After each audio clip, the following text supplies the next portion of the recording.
कभी नोटिस किया है जब कोई इंसान प्यार से बात करता है, हल्की सी तारीफ कर देता है या बस मुस्कुरा कर देख लेता है तो दिल के अंदर एक अजीब सी खुशी दौड़ जाती है, जैसे अचानक हमारी वैल्यू बढ़ गई हो, जैसे जिंदगी थोड़ी बेहतर लगने लगी हो। और उसी इंसान ने अगर किसी दिन हमें इग्नोर कर दिया, कोल्ड बिहेव किया या थोड़ी रूखे अंदाज में बात की तो फिर लगता है जैसे अंदर कुछ टूट गया हो, जैसे दिल पर कोई बोझ रख दिया हो। और फिर दिन भर वही सोचते रहते हैं, मैंने कुछ गलत किया क्या वो नाराज है, क्यों ऐसा बिहेव किया, क्या मैं अब उतना इम्पोर्टेंट नहीं हूँ। ये जो इमोशनल हाई और लो है, ये किस वजह से होता है? क्यों एक सिंपल स्माइल हमें आसमान पर पहुंचा देती है और एक हल्की सी बेरुखी हमें जमीन पर पटक देती है? इसका जवाब है इमोशनल डिपेंडेंसी। अब इमोशनल डिपेंडेंसी का मतलब ये नहीं कि तुम कमजोर हो, इसका मतलब सिर्फ ये है कि तुम इंसान हो और हर इंसान को बचपन से ही सिखाया जाता है कि उसकी वैल्यू दूसरों की नज़र में कितनी है।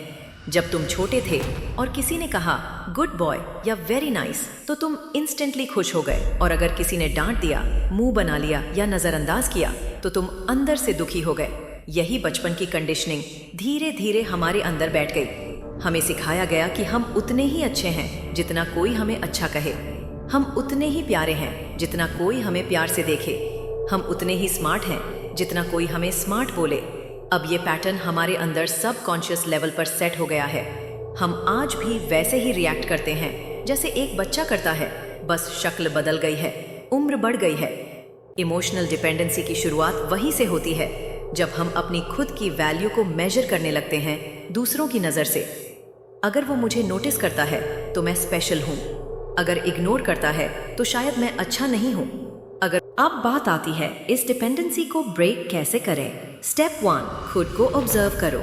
जब भी तुम फील करो कि तुम किसी के बिहेवियर से हर्ट हो गए हो, खुद से पूछो क्या मैंने अपनी वैल्यू उसी पर टिका दी थी?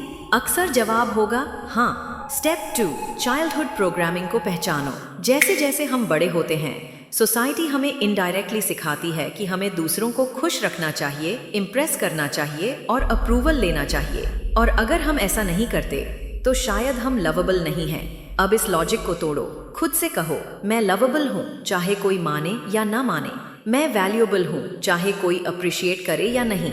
स्टेप 3, सेल्फ वैलिडेशन प्रैक्टिस करो। हर सुबह मिरर के सामने खड़े होकर खुद से कहो आई एम इनफ। अपनी अच्छाइयों की लिस्ट बनाओ। हर बार जब कोई अप्रिशिएट ना करे तो खुद को इंटरनली अप्रिशिएट करो, तूने अच्छा किया भाई, proud of you. Step 4, boundaries समझो। तुम्हारी इमोशनल बाउंड्री ये कहती है कि कोई और तुम्हारी खुशी और दुख का मालिक नहीं है। कोई अच्छा बिहेव करे तो ठीक, कोई बुरा बिहेव करे तो भी तुम खुद को वैलिडेट करना ना छोड़ो। स्टेप 5, अपना इनर सर्कल फिल्टर करो। अगर कोई बार बार तुम्हारे इमोशंस के साथ खेलता है, तुम्हें इंटेंशनली कोल्ड ट्रीट करता है, मैनिपुलेट करता है, तो समझो वो इंसान तुम्हारी इमोशनल हेल्थ के लिए टॉक्सिक है। हर किसी को एक्सेस मत दो, तुम्हारा दिल कोई प्लेग्राउंड नहीं है। स्टेप 6, खुद से दोस्ती करो। एक दिन बैठकर खुद से बात करो जैसे किसी दोस्त से करते हो। पूछो क्या मैं वाकई में उतना ही अच्छा हूँ जितना कोई मुझे बोले, या फिर क्या मेरी अच्छाई मेरी कंसिस्टेंसी, मेरी सोच, मेरी इंटेंशन से डिफाइन होती है? आंसर हमेशा दूसरा ही होगा। जिंदगी का असली सुकून तब मिलता है जब तुम खुद को समझते हो, अप्रिशिएट करते हो और बिना किसी के वैलिडेशन के ग्रो करते हो। और सबसे ज्यादा स्ट्रेंथ तब महसूस होती है जब कोई तुम्हें कोल्ड ट्रीट करे और तुम स्टिल खुद से कहो I am okay, I know my worth. क्योंकि एक दिन आएगा जब तुम्हारा पूरा सिस्टम स्टेबलाइज हो जाएगा।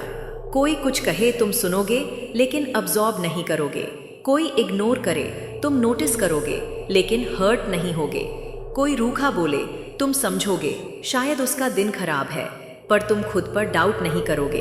ये है वो लेवल जहां इमोशनल मैच्योरिटी शुरू होती है, जहां तुम दूसरों की नज़रों में नहीं अपनी नज़रों में अच्छे इंसान बनते हो।